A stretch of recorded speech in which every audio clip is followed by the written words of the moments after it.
Mathematics 9th class की book में से जो यूनिट नंबर 1 है उसका एक इंतहाई अहम क्वेश्चन समझते हैं और ये वो क्वेश्चन है जो बोर्ड इम्तिहान में भी पूछा गया था।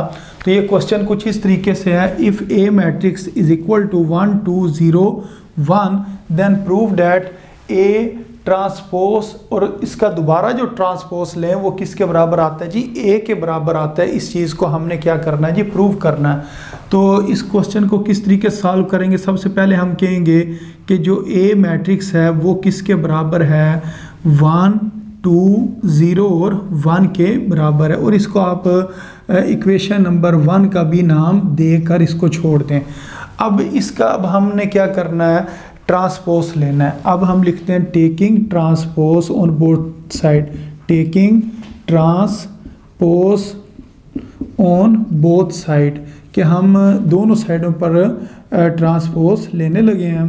तो ट्रांसपोज के अंदर हमने क्या लिखना होता है, इसके ऊपर हमने दोनों तरफ टी लिख देना है। मसलन इस तरफ भी हमने टी लिख देना है और इस तरफ भी हमने टी लिख देना है। ये बन गया ए ट्रांसपोज। अब ट्रांसपोज में क्या करते हैं, ये जो रोज़ होती हैं इनके कॉलम बना देते हैं। मसलन इसको इस तरह आपने लिख देना, ये जो रो है इसका कॉलम बना दें, यानी कि ये इस तरह लिखा है, इसको नीचे को लिख दें। और इसी तरह ये 0 और जो 1 है ये रो में लिखा हुआ है, इसको आप कॉलम की फॉर्म के अंदर लिख दें। तो ये एक दफ़ा हमने इसका ट्रांसपोज ले लिया। अब अगेन आपने क्या करना है, इसका ट्रांसपोज लेना। आप इधर लिखें अगेन टेकिंग ट्रांसपोज, के इसका अब हम दोबारा ट्रांसपोज लेने लगे हैं। तो जब हम इसका एक दफ़ा दोबारा ट्रांसपोज लेंगे तो फिर इस जगह पर मैं इसको सॉल्व कर देता हूँ। इसके बाद इसको हम यूँ लिखेंगे ए ट्रांसपोज किसके बराबर था, इस जगह पर अगर हम देखें 1 0 2 और 1 0 और 2 और 1। अब इसका हमने दोबारा ट्रांसपोज लेना है, इधर ब्रैकेट लगाएं और इसके ऊपर टी लिख दें और इधर भी टी लिख दें।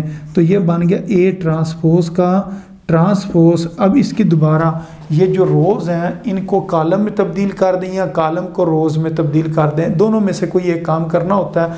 मसलन ये जो रो है इसका कॉलम बना दें या ये जो कॉलम है इसकी रो बना दें, जिस तरह मर्ज़ी आप इसको लिख लें।